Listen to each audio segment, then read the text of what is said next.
Hello, boys and girls. Our new story is called Police Cat, and this was written by Enid Hinkes and illustrated by Wendy Rasmussen. It's quite a name, Rasmussen. There are many cats who do not care if the city is taken over by rats.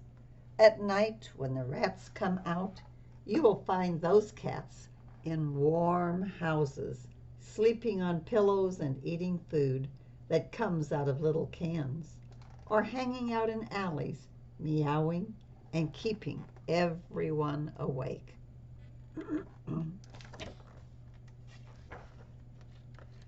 But not Noodles. He was not that kind of cat. Noodles worked out of the 3rd District Police Station. Every night at 11 o'clock, 2,300 hours in police time, Noodles left the station and went on patrol.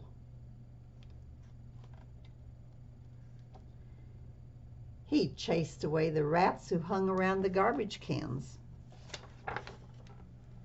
He checked around the basements of houses to make sure the rats were not sneaking in through holes or broken windows. He went up and down the streets and alleys of the city, keeping it safe for the children asleep in their beds.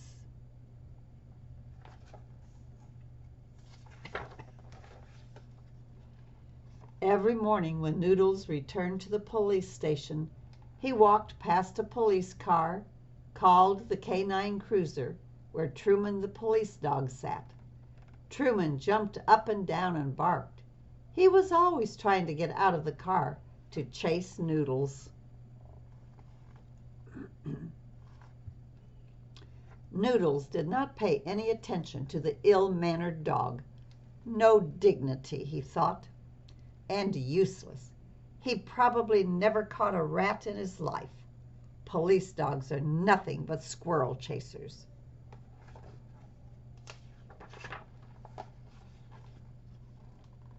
Noodles meowed and scratched at the station house door.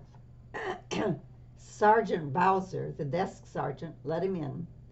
Then Noodles curled up to go to sleep in a box underneath a desk where the commander could not see him.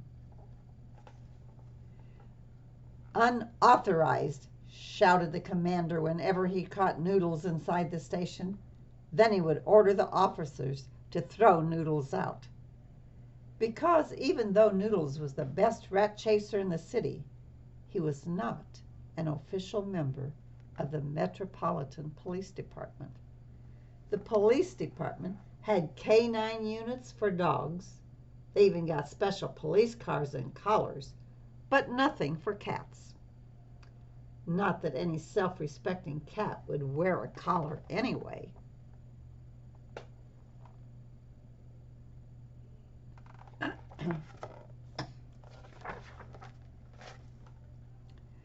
Early one morning, Noodles was on his way back to the station when he saw a pack of rats scamper out through a broken basement window and run down the alley.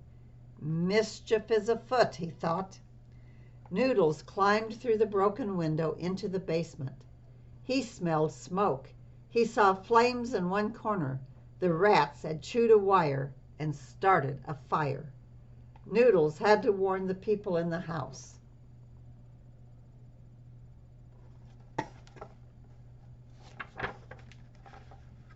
He hurried up the stairs. At the top was a closed door. Noodles had watched the officers at the station turn knobs to open doors, but he had never opened a door by himself before. Now he knew he had to try. He stood on his hind legs and stretched his front paws up. He could barely reach the doorknob. He stepped back, jumped up, and grabbed the knob, but his paws couldn't hold on to the smooth surface, and he fell back down. The fire was spreading.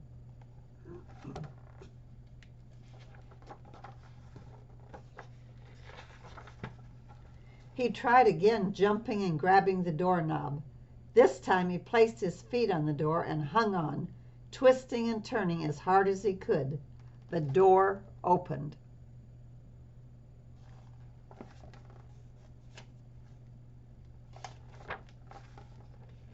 He raced through the house. He saw an open door and dashed in. There were two girls, Anna and Sophie, sound asleep. Noodles was not a cat who usually made a lot of noise, but he started to meow as loud as he could. When the girls didn't wake up, he jumped on Anna's bed and nudged the little girl's face with his paw. It worked. At last she opened her eyes. "Oh," she said, "a cat!" Noodles leapt to the next bed where her sister was sleeping. He meowed again. This time he had help. "Wake up, Sophie," said Anna. "There's a cat in here, and something smells funny." Sophie sat up right away. "It's smoke."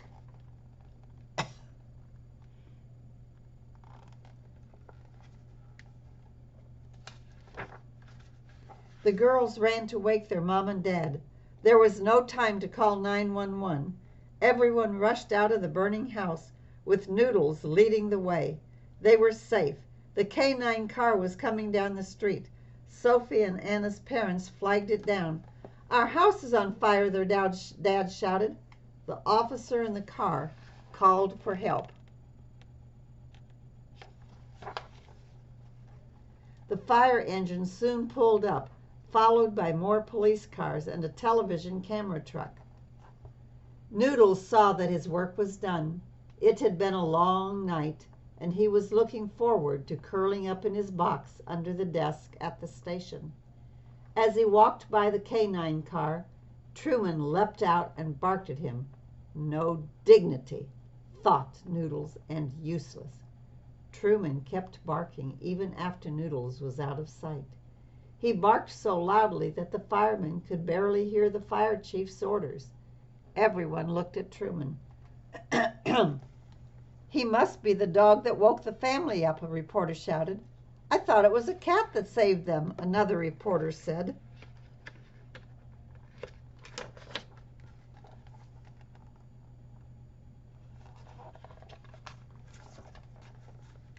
But no one listened. They had already gathered around Truman, petting him and taking his picture. Then the television cameras were filming Truman. As Truman sat there barking, a reporter said, "This dog is a hero.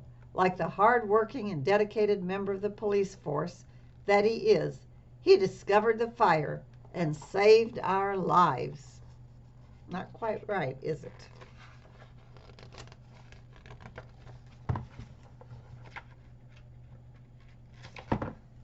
The next morning, the newspaper headlines read, "Dog Hero Saves the Day." Truman loved the attention that the officers gave him. He barked and wagged his tail, especially when someone gave him a dog biscuit. Glory hound, thought Noodles. Noodles had just settled for a cat's nap when he noticed two girls coming into the station, followed by their parents. It was the family from last night. "Excuse me, sir," Anna said to the commander. "There has been a mistake. The newspaper reported that a dog rescued us last night. But it wasn't a dog. It was a cat, a small brown and black striped cat with big ears." "That's Noodles!" exclaimed Sergeant Bowser. "Not that unauthorized cat," grumbled the commander.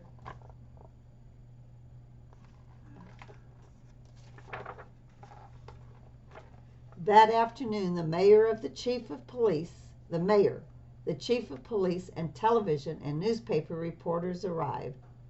Noodles was given a Hero of the City award, a year's supply of canned cat food, which he donated to the animal shelter, a special door to enter the police station, an official police box to sleep in, and most important of all, Noodles was now an official Metropolitan Police Department cat. He posed in his new uniform and hat for his official photograph.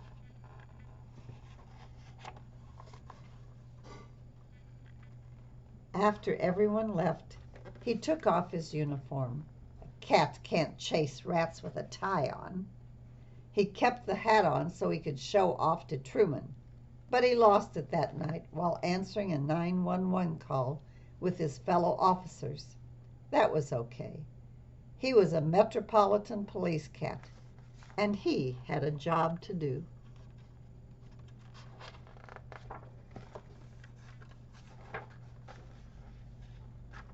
And Noodles is still out doing his job every night, protecting you and all the other children. And there he is, climbing down the steps. And that, boys and girls, is our story for today. And I will see you in another book.